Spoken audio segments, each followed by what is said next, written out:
지난주 수요일 한동대에서 12시쯤에 청년들 번개 모임이 좀 있었습니다. 지난주, 지지난주 한 10명의 새로운 청년들이 믿음교회에 와서 예배를 드렸습니다. 그래서 그 친구들과 함께 점심 식사를 하고 차 한 잔을 마시고 왔습니다. 15명 정도가 모인 것 같은데 너무 감사하다 이런 생각이 들었습니다. 우리 한동대 청년들은 역시 맛있게 잘 먹습니다. 그리고 어제는 고등학교 3학년 친구들만 오후 5시에 21명이 이 자리에 모여서 예배를 드리고 그리고 이제 운동을 하고 와서 중국집에 가서 짜장면 한 그릇씩 먹었습니다. 역시 우리 중고등부 학생들도 참 잘 먹습니다. 너무 감사했습니다. 학생들이 모이고 청년들이 모이는 교회가 될 수 있다라는 게 하나님의 은혜구나 이런 생각을 했고요. 그리고 이들과 시간을 가지면서 특별히 오늘이 종료주일이고 이제 고난주간이 시작이 되기 때문에 하나님 앞에 이런 소원을 가지고 기도하면서 청년들을 그리고 학생들을 만났습니다. 하나님, 저들이 구원 상담을 통해서 세례를 받고 그리고 종료주일 예배 때 이 자리에서 함께 성찬에 참여할 수 있는 그런 학생들, 그런 청년들이 되게 해달라고 하나님 앞에 기도를 하는 시간을 가졌습니다. 우리는 오늘 종료주일을 기념하며 성찬식을 진행할 것입니다.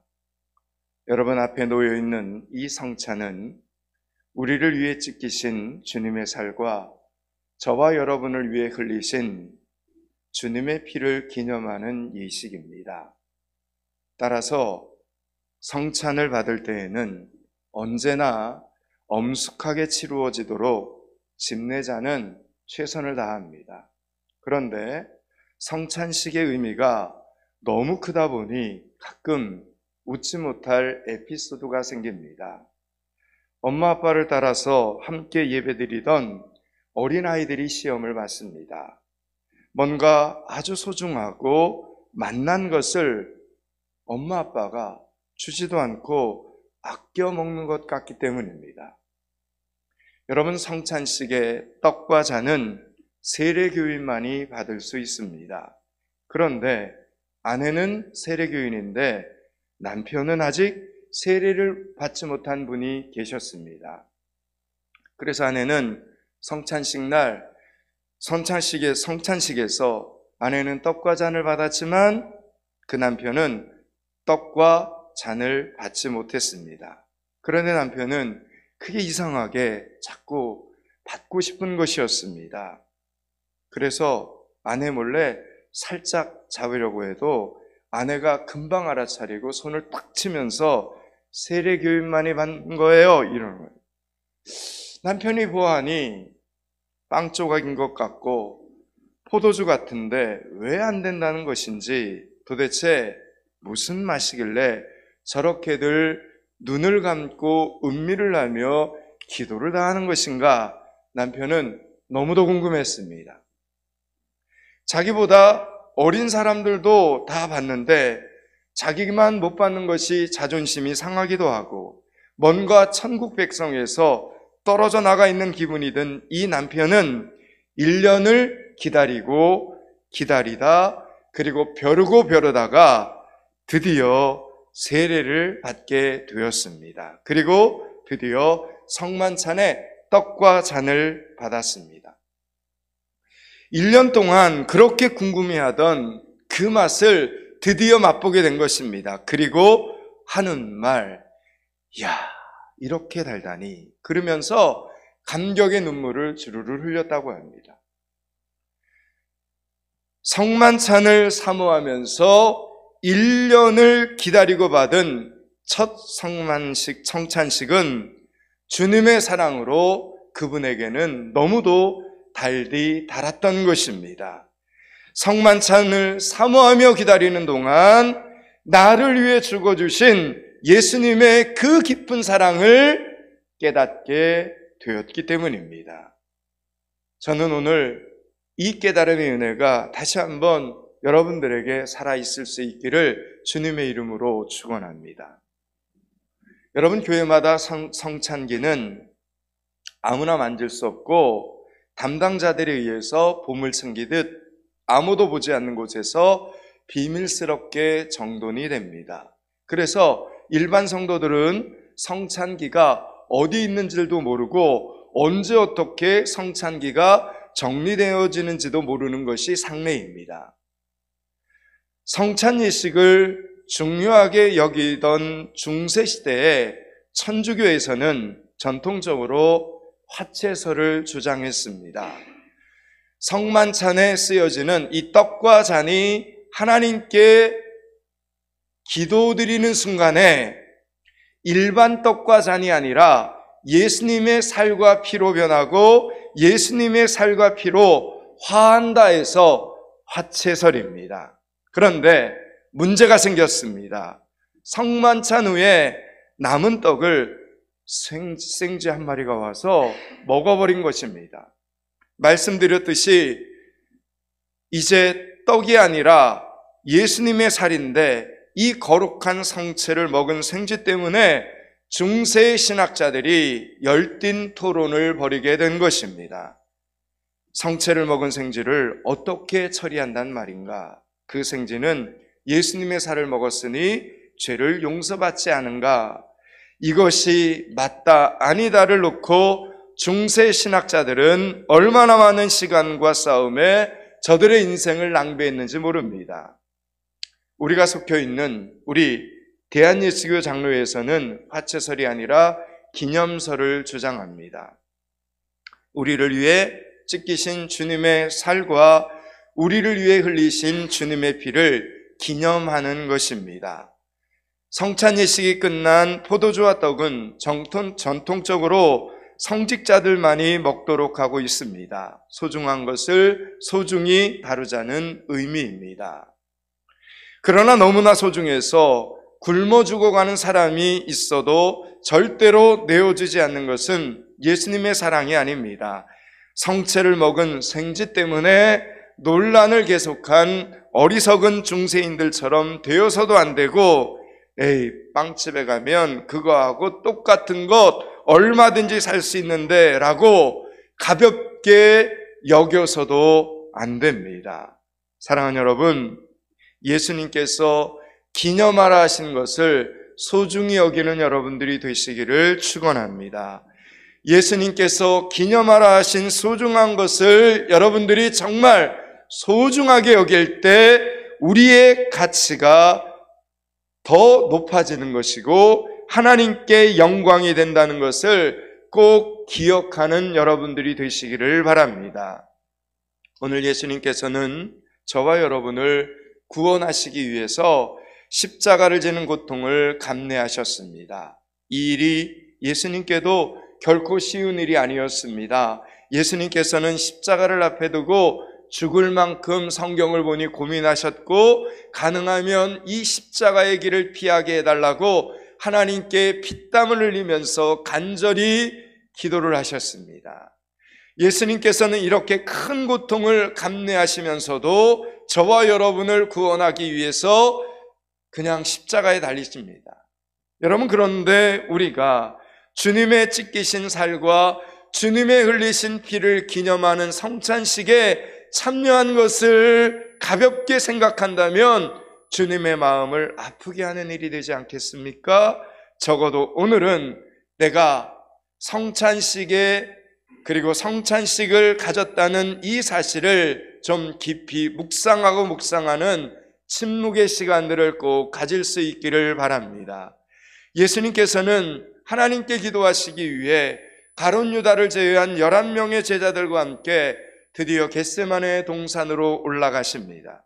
그리고 제자들에게 내가 거기 가서 기도할 동안 너희들은 여기 앉아 있으라 말씀하시고, 다른 제자들은 그 자리에 남겨두시고 3명의 제자, 누굽니까? 베드로와 야고보와 요한만 데리고 앞으로 조금 더 나아가셨습니다.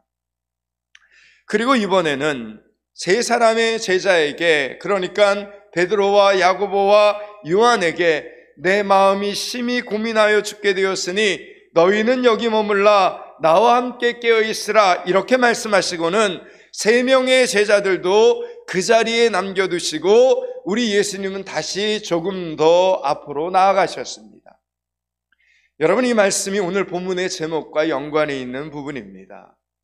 여러분, 이 부분을 헬라어 성경에서는 처음에 다른 제자들을 남겨놓으시고 세 사람의 제자만 데리고 앞으로 나아가실 때, 이때 헬라어 단어 아펠소온이라는 단어를 사용합니다.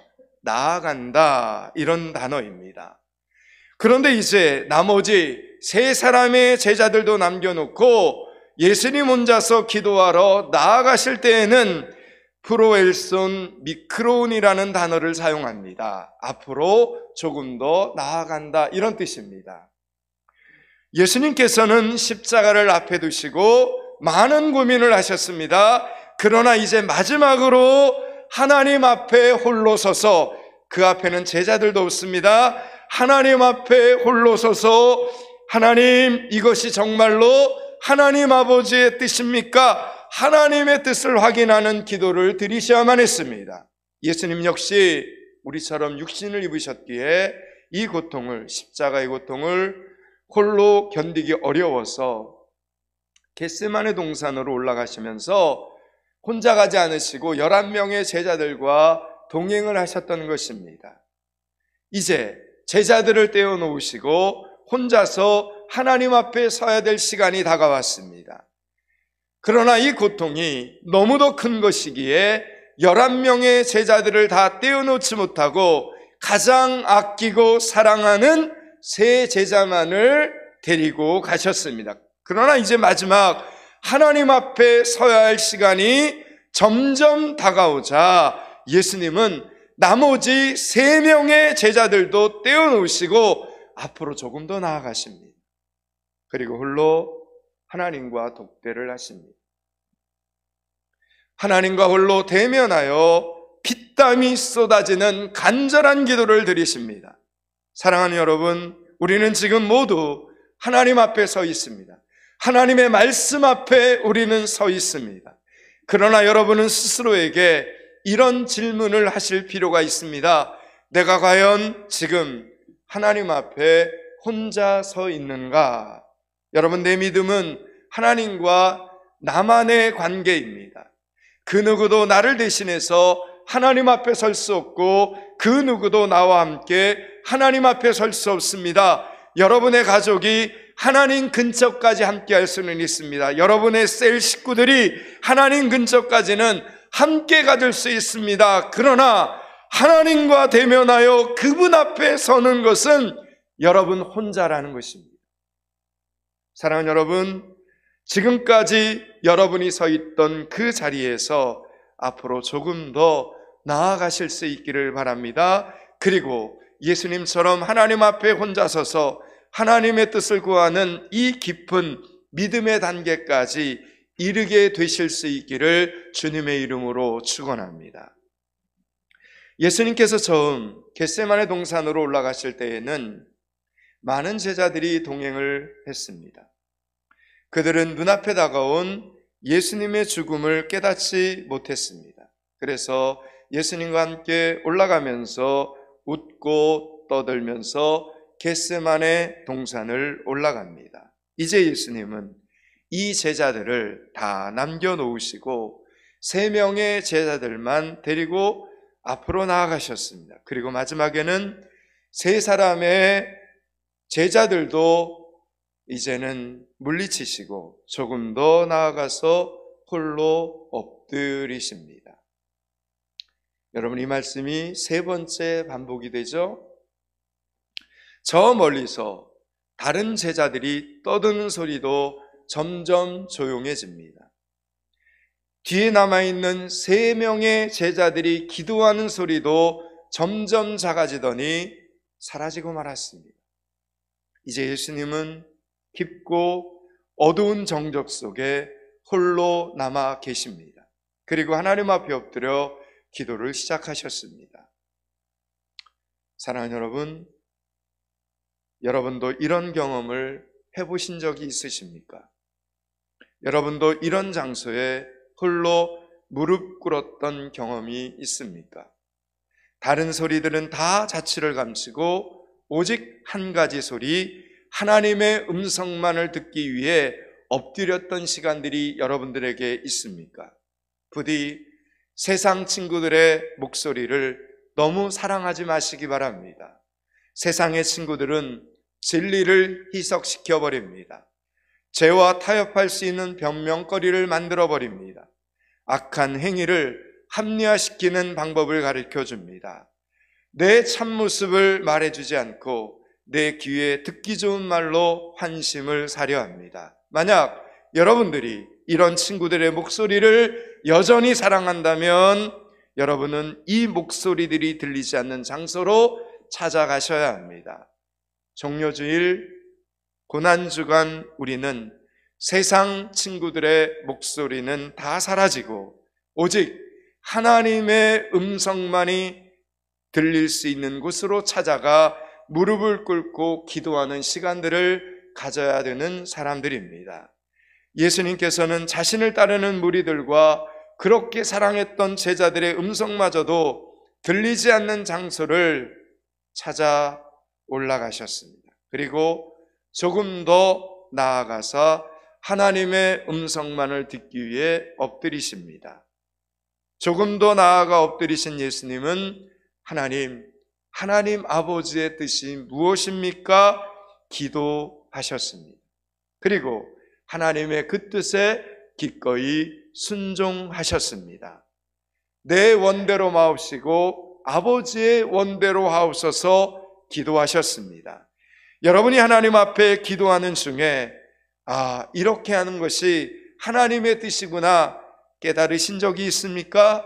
하나님께서는 우리에게 언제나 하나님의 뜻을 계시해 주십니다. 때로는 기도하는 시간을 통해서, 때로는 말씀을 듣는 시간을 통해서, 때로는 찬송을 부르는 시간을 통해서, 때로는 생활 가운데 되어지는 일들을 통해서 하나님은 우리에게 하나님의 뜻을 가르쳐 주십니다. 그러나 우리는 그 하나님의 뜻을 마음속 깊은 곳에 묻어두고 살아갑니다.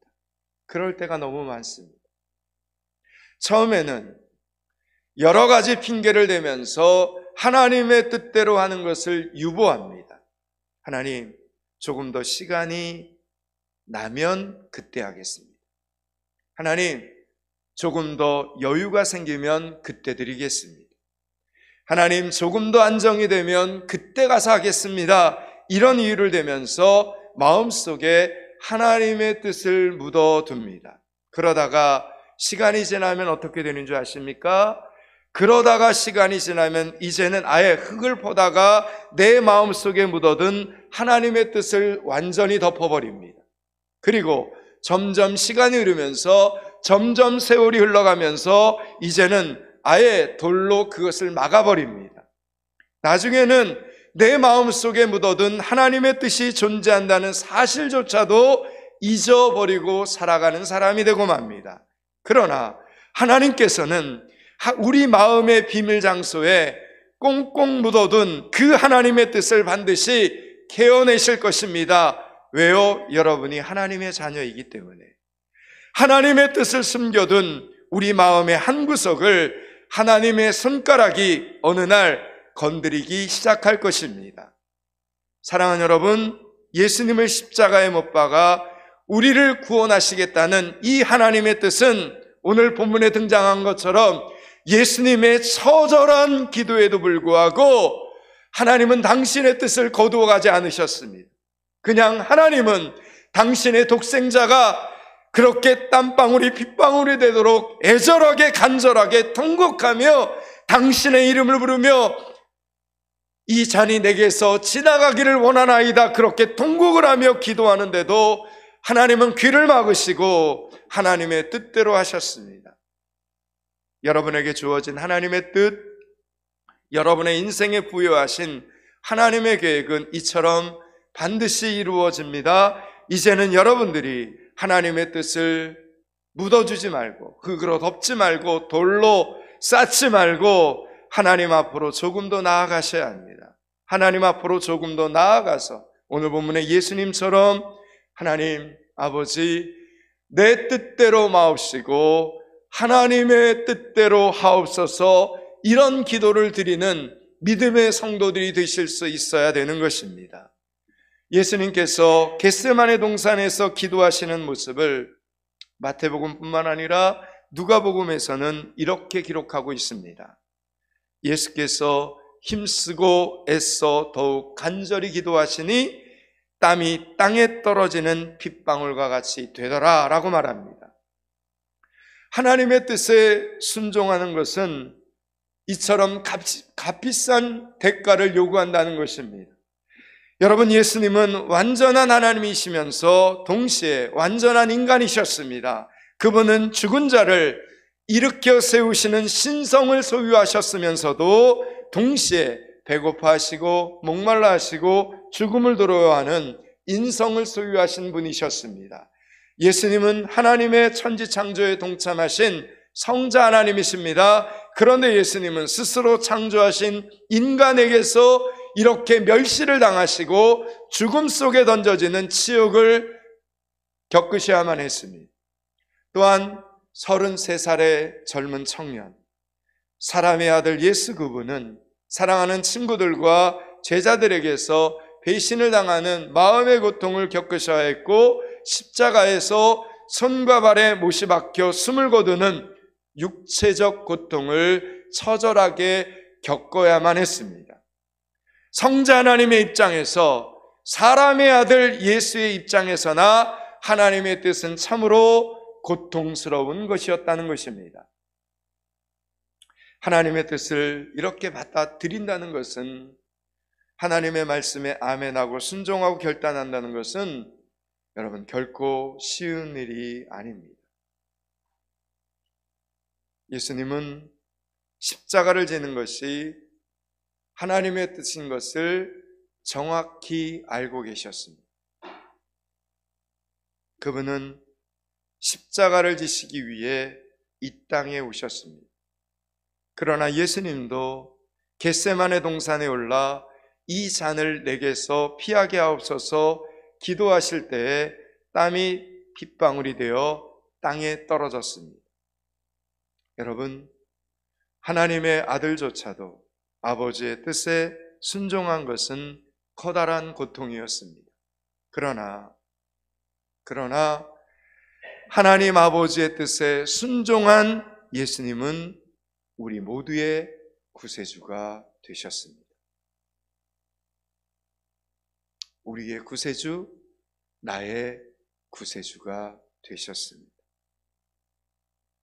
하나님을 떠나 하나님을 등지고 살던 모든 인류를, 우리를, 저와 여러분을 결국 하나님께로 돌아오도록 만드셨습니다. 사랑하는 여러분, 오늘 여러분들이 하나님의 뜻에 순종하는 것이 아무리 어렵다 하더라도 그대로 순종하기만 하면 하나님께서 여러분의 모든 것을 책임져 주실 것을 믿으시기 바랍니다. 모든 것입니다. 모든 것. 100배의 축복으로 갚아주실 것을 분명히 믿는 여러분들이 되실 수 있기를 축원합니다. 겟세마네 동산의 간절한 기도를 마치시고 일어서신 우리 예수님, 그분의 얼굴에는 놀랍게도 평안이 흘러 넘치기 시작을 했습니다.